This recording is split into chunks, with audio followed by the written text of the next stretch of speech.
네, ETF 성공 투자 시간입니다. 이 시간 대신경제연구소의 문남중 연구원과 함께하겠습니다. 어서 오세요. 네, 안녕하십니까. 네, 마침 또 오늘 새벽에 네. 미국의 이 달러 인덱스가 장중 한때지만 또 100달러대를 넘어서기도 했습니다. 네. 금리 인상 기조를 앞두고 있기 때문인데 이러한 금리 인상 시대를 앞두고 또 달러화에 주목을 하자라는 목소리가 높아지고 있어요. 달러화 ETF 투자 전략 오늘 준비하셨다고요? 네. 최근 들어서 이제 달러가 강세 기조로 가는 분위기는 네. 앞으로도 이제 계속 이어질 걸로 좀 보고 있기 때문에 이제 국내 투자자들이 투자할 수 있는 가장 간편한 방법 중에 하나가 ETF를 통한 투자인 것 같아요. 그렇죠. 사실 과거에는 달러 강세, 달러 약세 구간에서 투자할 수 있는 수단들이 사실 갖춰지지 않았기 때문에 간접적으로 투자할 수 있는 수단을 대체적으로 찾아보는 분위기에 있었지만 이제 최근 몇 년 동안 이제 달러 강세에 투자하는 이런 상품들이 많이 구비되고 있기 때문에 손쉽게 투자할 수 있는 부분들이 최근 들어서 많이 바뀐 부분들 중에 하나라고 그렇게 좀 보시면 될 것 같고요. 네. 달러 강세는 사실 10월 FMC 의사록을 통해서 이제 12월 거의 기정사실화되고 있는 분위기들이 현지에서도 있기 때문에 아무래도 달러 강세 압력들은 계속 높아질 걸로 좀 보고 있고요. 또 내년에 미국의 경제 성장 자체가 뭐 2% 중반대 수준에서 계속 이뤄질 걸로 좀 보고 있기 때문에 금리 인상 기조와 함께 달러 강세 압력도 계속 높아질 걸로 그렇게 좀 보고 있습니다. 우리가 보통 얘기하는 그 해외 ETF라고 하면 보통 네. 미국 상장된 ETF를 얘기를 하는데요. 그렇죠. 달러 강세에 투자하는 이제 ETF 상품으로는 이제 티커명 UUP, 파워세어스사의 이제 달러 인덱스 강세에 투자하는 ETF가 대표적인 ETF라 보시면 될 것 같고요. 네. 국내 상장된 ETF도 총 4가지가 구비되어 있습니다. 이제 키움 투자자산 운용의 코세프, 달러 선물이 대표적인 상품이고요. 물론 이제 승수 2배짜리 레버리지 상품까지 구비가 되어 있기 때문에 네. 좀 더 수익을 추가하시는 분들은 뭐 레버리지 상품을 좀 이용하시는 것도 괜찮을 것 같고요.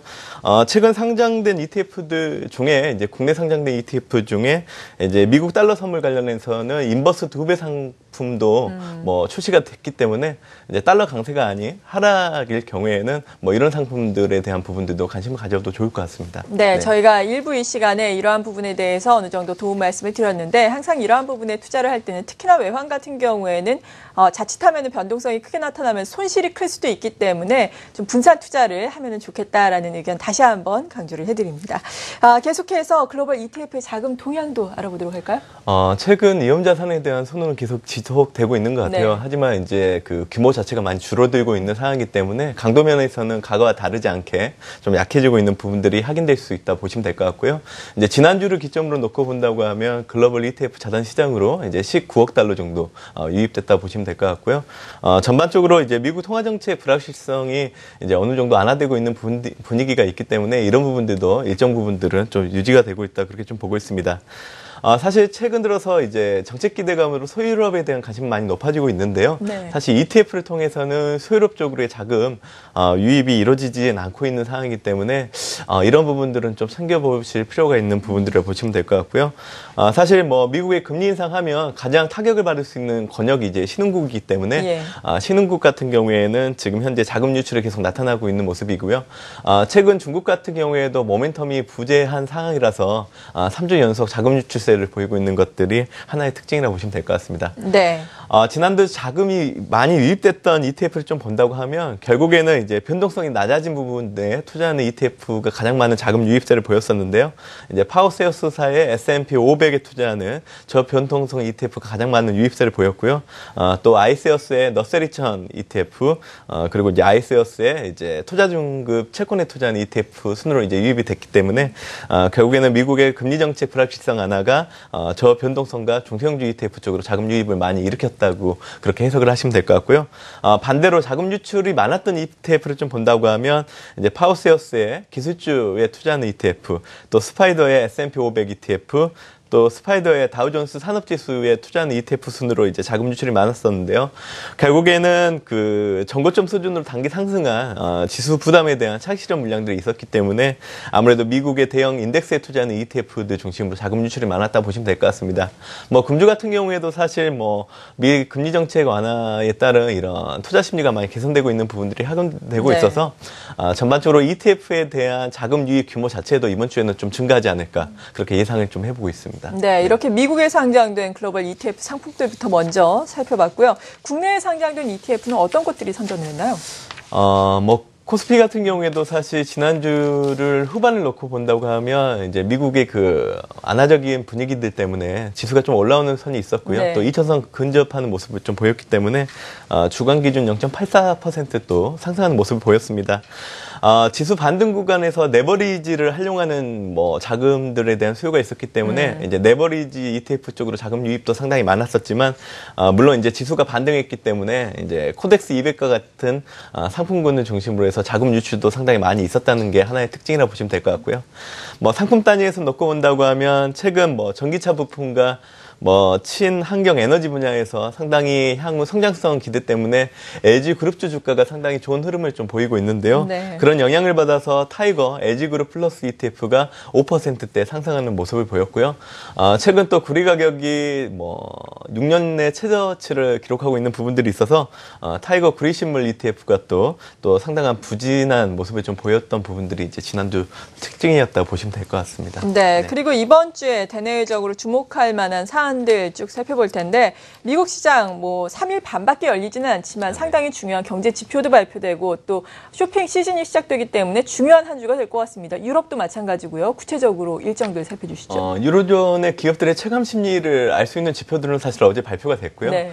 사실 뭐 앞으로 이제 유로존이 추가적인 양적 완화와 관련된 그런 정책들을 좀 높여간다고 하면 결국에는 유로화의 약세에 기반한 기업들의 체감 심리가 향후 좀 좋아질 수 있다는 부분들을 좀 기억하시면 좋을 것 같고요. 이제 금일 발표되는 이제 미국의 10월 기존주택 판매는 전월보다 2.7% 감소하고요.